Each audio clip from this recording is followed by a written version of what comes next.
Marvel Studios head honcho Kevin Feige recently announced at the San Diego Comic-Con that the Marvel Cinematic Universe Phase 4 was coming to a close. And if you were like me, you were probably left wondering when it had even started. You see, I have bigger questions.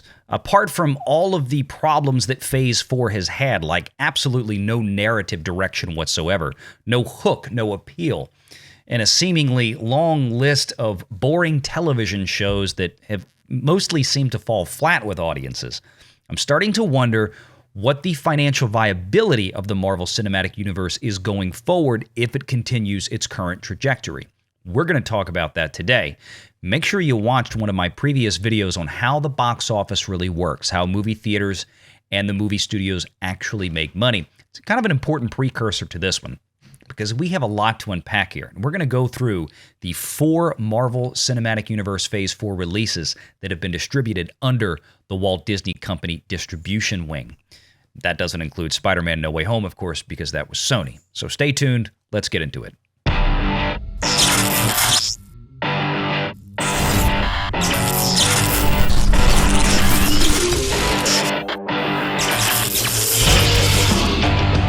Renegade Online.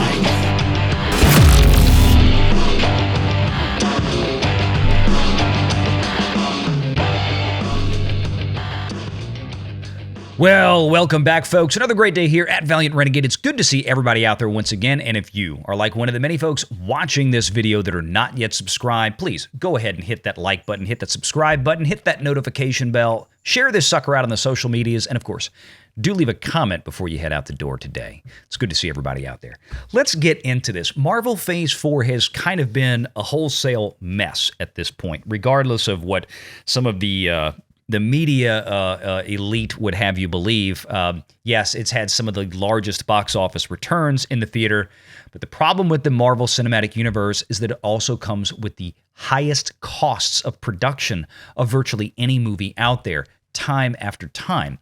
And this is weighing down on the results because, as we've discussed many times before here on Valiant Renegade, these movies post-theatrical release, they just don't have the secondary and tertiary markets anymore like they used to. When movies used to, after a few months, wind up on physical media or PVOD, say after 90 or 120 days of free run in a theater.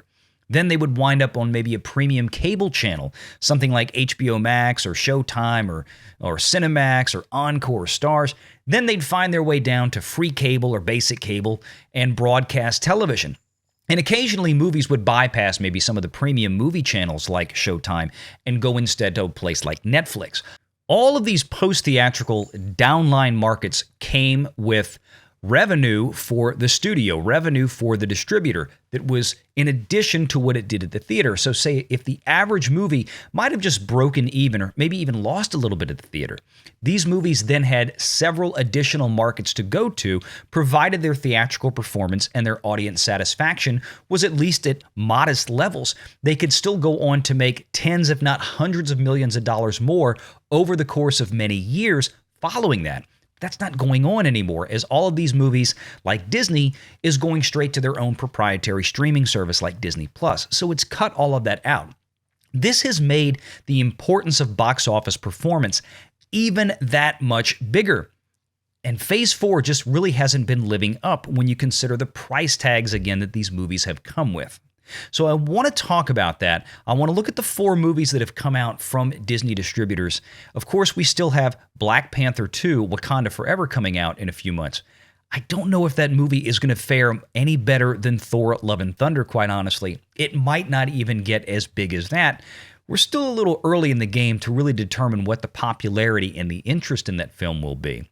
But at this point, it sure feels like that the MCU Phase 4 is about to go out with a whimper and not a bang.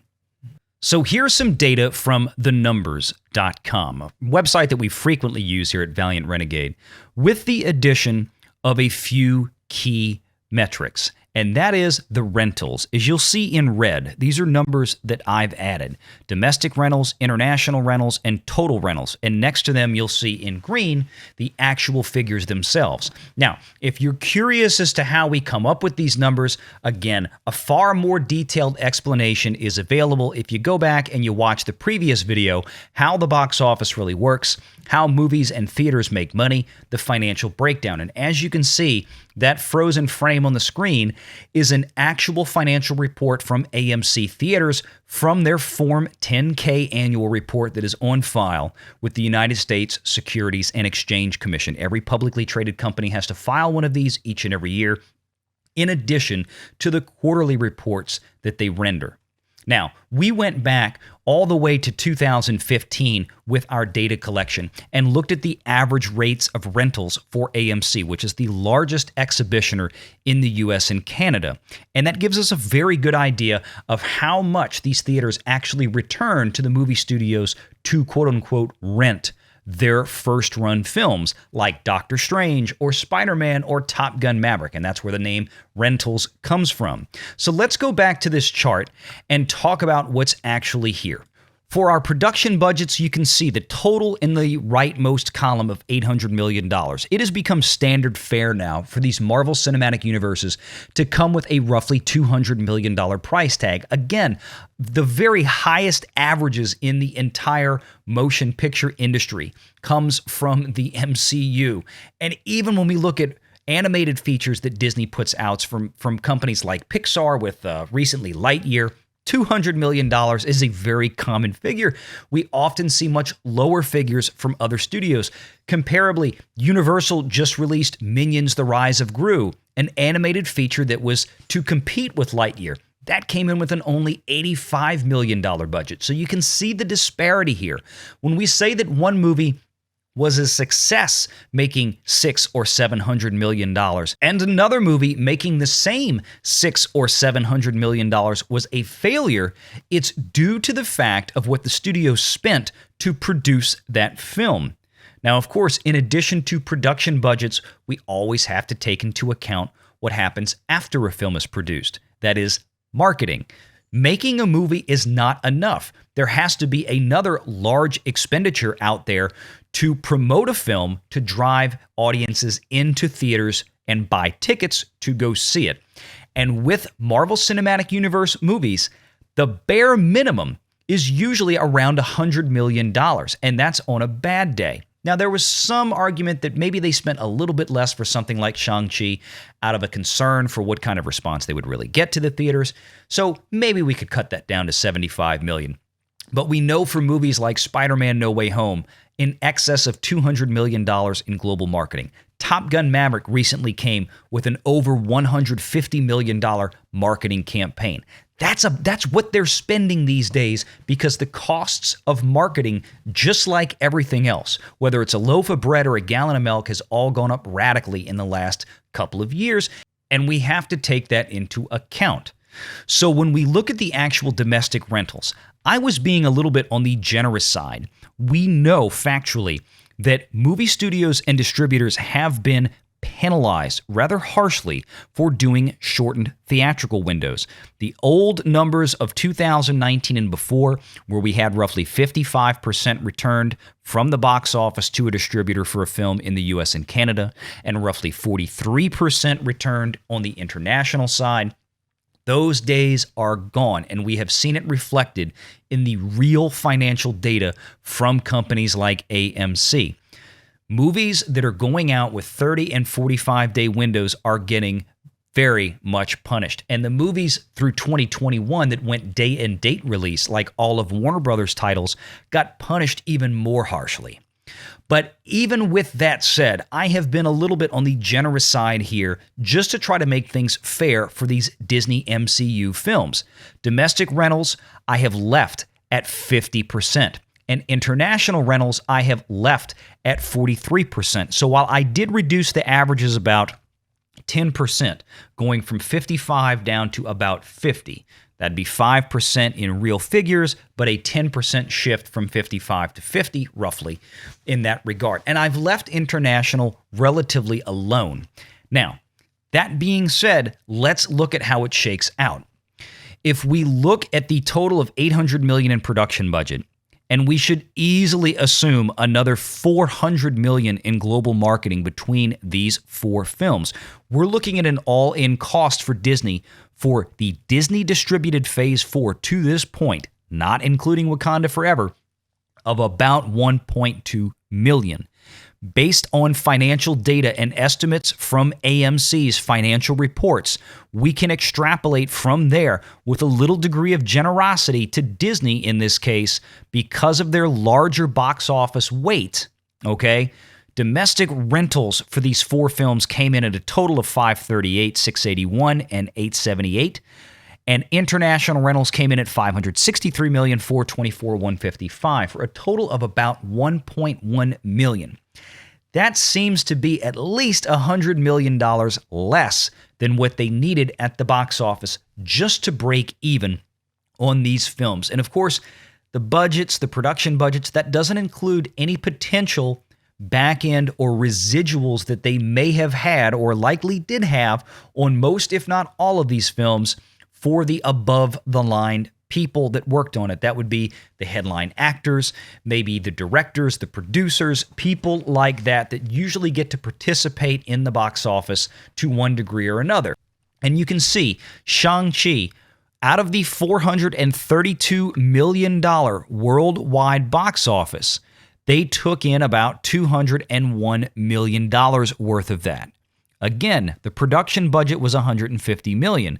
So if they spent a dime over $51 million or so in global marketing, then Shang-Chi absolutely lost money. I promise you, they spent more than $50 million. The spend on that movie was probably somewhere closer to $80 million.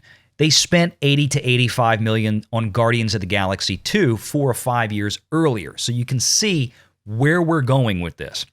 Eternals, no question that movie lost a great deal of money. The all-in cost for the Eternals, again, probably somewhere near $300 million at least when you add in marketing. The worldwide box office at 402, the total rentals on it, $184,428,000. So it lost somewhere to the tune of about $115 or so million. Doctor Strange and the Multiverse of Madness, same kind of thing, although this one fortunately managed to actually look like it turned a profit. $200 million in production budget. Now, I want to remind everybody again that $200 million in production budget does not include, so far as we know, the 6 weeks of extensive reshoots, which is when I did my video on this, I mentioned to you all that I felt like, the budget, the final spend on this was probably closer to $225, if not a little bit more, maybe as high as $250, depending on the intensity of what the reshoots involved. If they had to reanimate a lot of things, if they had to do a lot of new CGI, that would have driven the costs up. And lo and behold, it was just in the last couple of weeks where we saw some reports of some very disgruntled Hollywood VFX artists that cannot stand working for Marvel because Marvel is so uncoordinated and so unplanned that they are constantly doing last-minute work, which means the fees that they're charging, these VFX houses are charging to a company like Marvel that is coming in demanding all kind of changes, rush jobs, overtime, and all this. Marvel is spending a lot more on average than everyone else, so I think that probably drove the cost of Doctor Strange up precipitously in that case. So if we look down here and if we assume, again, another $100 million, if not more, if not maybe $150 million, because again, Doctor Strange was coming in with the Spider-Man effect. Spider-Man No Way Home is what drove the box office for that film. Without it, you could probably cut $200 or $300 million off of that global haul, especially when we consider how big the opening weekend was and how fast that movie dropped off people's radar. But if we look at this, we can see they pulled in about $440 million. So certainly, this was the lone example of a Phase 4 film distributed by Disney that actually managed to turn a profit. But Thor Love and Thunder may be a different story. Of course, the story isn't completely finished being written yet. I think Thor Love and Thunder will finish out somewhere in the range of $700 to $750 million at this point. which is what I originally projected for this film. I don't see anything to indicate right now that that's going to change radically one way or the other. But that being said, right now, Thor Love and Thunder stands at a $277 million, roughly, total rental income from the film. This film, unfortunately, came with a reported $250 million price tag for the budget, easily another $100 to $150 million or so in global marketing. We're looking at a $350 to $400 million all-in cost for a film like this, most likely, which means, and at that pace, this movie still needs to bring in about another $100 million in rentals, which means it really needs almost another $200 million at the global box office, which at this point, again, I don't see happening. Now, again, I talked about this in a previous video as well. I think there was some accounting, and there was some creative accounting going on. Nothing to suggest anything was done illegally, of course, but there may have been some creative accounting to where some of the cost sharing between Shang-Chi and Thor Love and Thunder were skewed probably more heavily to Thor Love and Thunder. Shang-Chi and Thor Love and Thunder, as a reminder to everybody, were shot back-to-back in Australia. Shang-Chi was shot first, and then they immediately began production on the same sets with the same crew, same sound stages, everything else, as Shang-Chi as they did with Thor Love and Thunder. That afforded Disney some cost savings. It also got them about a $20 million tax credit between the two films, so that's kind of helped to offset some of those costs. And I think Disney may have shifted more of those costs to Thor Love and Thunder, expecting a larger box office with this. But that being said, that's the stated budget. That's what we're going to work with. So at this point, Thor Love and Thunder looks like it's going to come in with a bit of a loss, although not as drastic as Shang-Chi or not as drastic as an Eternals, but I don't think it's going to break even. And that's where we're coming up with about $100 million short in box office returns from what Disney needed for its entirety of Phase 4 up to this point. And I don't know if Black Panther 2 Wakanda Forever is really going to fare any better than Thor Love and Thunder. At this point, I will say it's a little bit early to try and project where this movie is going to wind up. We don't even really have pre-sales that have opened up yet. But that being said, without Chadwick Boseman in it, Black Panther himself, and the fact that this sequel is not tied in to another big film like the first one was with Infinity War, that was a direct lead-in to the conclusion of the 12-year, 10-year, whatever it was at that time, Infinity War saga. That was one of the reasons that drove that picture over $1 billion. That was a big component of it. That's not happening. The second movie's coming out in the middle of November, which is usually kind of a dull time slot for a lot of Marvel films compared to some of their other peer groups. So we're going to see where this goes. But let's just assume at this point that Black Panther comes in with a budget that is similar to the $200 million average, which I would fully expect, with another $100 million or so in marketing at the very least, if not maybe as high as $150 million. That's becoming more common for these blockbusters these days, regardless of what they're spending on production budgets, because that's just what it costs to market it, especially in 40, 50, or 60 foreign markets. So Black Panther is probably going to have a relatively similar break-even point to a lot of these other Marvel films.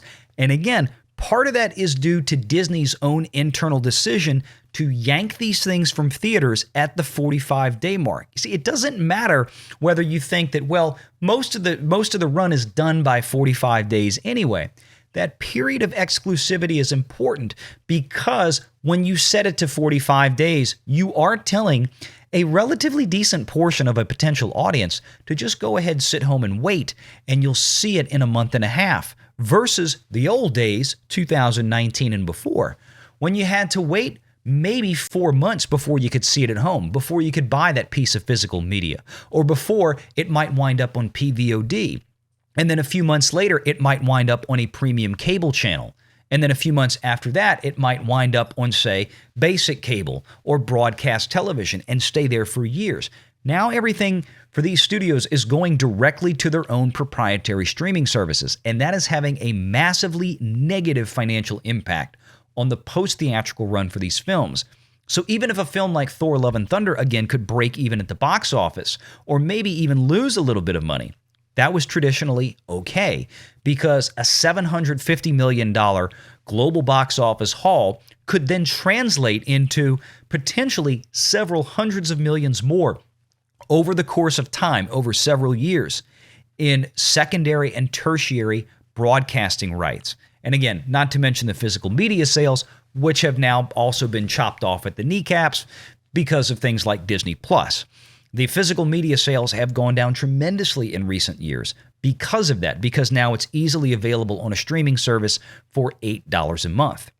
Now, what could save that going forward? Well, of course, Disney Plus is still operating at a loss, as are many streaming services. Matter of fact, in the last quarter that Disney reported back from March 30th of 2022, Disney Plus showed a loss of $900 million that quarter. That was 3 times more than the $300 million loss that they reported in the same quarter in 2020-21. What was that from? Well, it was due to more production costs. It was due to higher cost of advertising for subscriber acquisitions. Getting subscribers into these streaming services and advertising to get them is a very expensive endeavor, just like it is advertising a movie to get people into the theaters to go see it.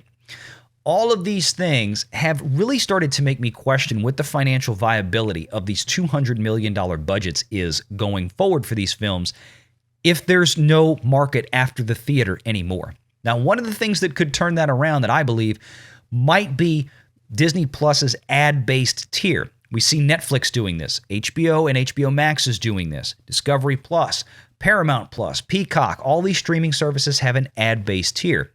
And the reality is they make a lot more money with subscribers that are buying the cheaper package with ads than they are those who are buying the premium tier. So I wouldn't at all be surprised to see Disney make a big push once the advertising tier becomes available. I suspect that will be October 1st because that's the first day of fiscal year 2023 for the Walt Disney Company. So don't be at all surprised if it lands around that time. Perhaps maybe November, December, but I think definitely in that first quarter of fiscal 2023 for Disney. And that may be the thing they need to drive additional revenue to these films that don't quite make the cut in the theater anymore.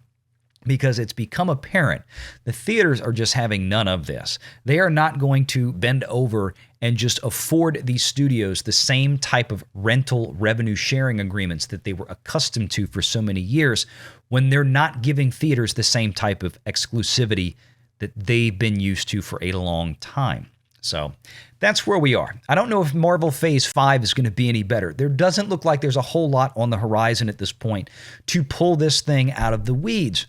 And the weeds just don't include the movies themselves. Don't forget that this has all had a big impact on merchandising and other type of factors that have been a big financial success for the MCU over time. I think there's going to be some changes here, at least financially speaking with this. And it'll be interesting to see how Disney handles this going forward.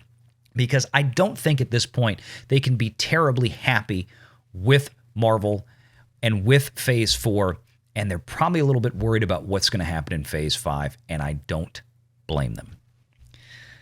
Let me know your thoughts in the comments below. It's good to see everybody out there. Make sure you hit that like and subscribe, hit that notification bell, share this sucker out on the social medias, and of course, till next time, take care.